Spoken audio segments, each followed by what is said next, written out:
डोळे तुम्हासी प्रार्थना पहा कैलासी चालना। आता तर झाली का? डोळे तुम्हासी प्रार्थना आणि पहा मोबाईलचा रान। बरोबर आहे का? चालू काळाचा जर विचार केला तर फक्त मोबाईल आणि आपण कोणी लागत नाही काळाला।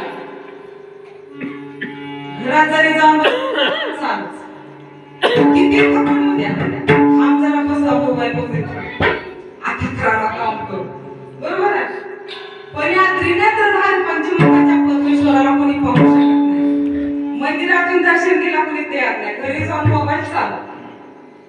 पाहून या पंचमुख हारापाली दहाड भूत रूप सगुण सुंदर नाम शोभे श्री शंकर माझे हृदय